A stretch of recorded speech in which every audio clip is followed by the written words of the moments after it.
बेसब अकादमीच्या 2 महिला कॉन्स्टेबल अचानक गायब झाल्या। 6 जूनला या दोन्ही महिला कॉन्स्टेबल हॉस्टेलमध्ये आपला मोबाईल सोडून बेपत्ता झाल्या होत्या। या प्रकरणी बीएसएफने पोलिसांत बेपत्ता असल्याची तक्रार दाखल केली, तर पोलीस या दोघींचा शोध घेत आहेत। यापैकी एक महिला आरक्षकाच्या आईने पोलिसांकडे मुलीला शोधण्याची विनंती केली। आईने आरोप केला आहे की दुसऱ्या महिला आरक्षकाने त्यांच्या मुलीचं अपहरण करून तिला कोलकाताला नेलं।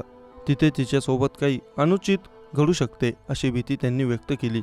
त्यामुळे माझ्या मुलीला परत आणा अशी विनंती तिने पोलिसांना केली आहे।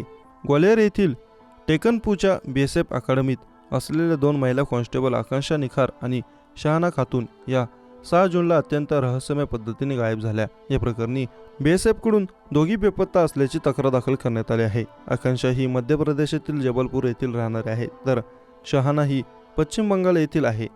पोलिसांच्या मते दोन्ही महिला कॉन्स्टेबल आपले मोबाईल अकादमीच्या हॉस्टेलमध्ये सोडून बेपत्ता झाल्या आहेत।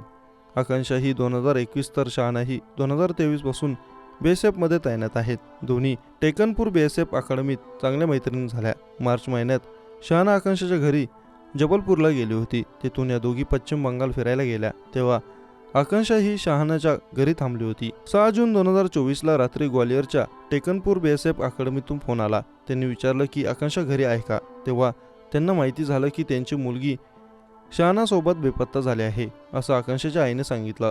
मिळालेल्या माहितीनुसार 7 जूनला त्या दोघींचं लोकेशन हे बंगालच्या हावडाचं होतं। त्यानंतर त्यांनी बहरामपूर रेल्वे स्थानकावर रात्री 11:30च्या सुमारास एका ऑटो रिक्षा चालकाच्या मोबाईलचा वापर केला। येथून शहाना आपली बहीण, भाऊजी आणि बहिणीच्या दिरासोबत आकांक्षा घेऊन करीमपूरच्या मजलिसपूर गावी गेली।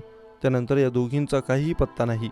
या प्रकरणी आपल्या मुलीचा शोध घेण्यासाठी आकांक्षाची आई उर्मिला या 13 जूनला मुर्शिदाबादला पोहोचल्या। 14 जूनला त्यांनी शहाना कुटुंबाला आकांक्षा जिथे कुठे असेल तिथला पत्ता देण्यास सांगितलं, पण त्यांनी काहीही सांगितलं नाही असं आकांक्षाच्या आईने सांगितलं आहे।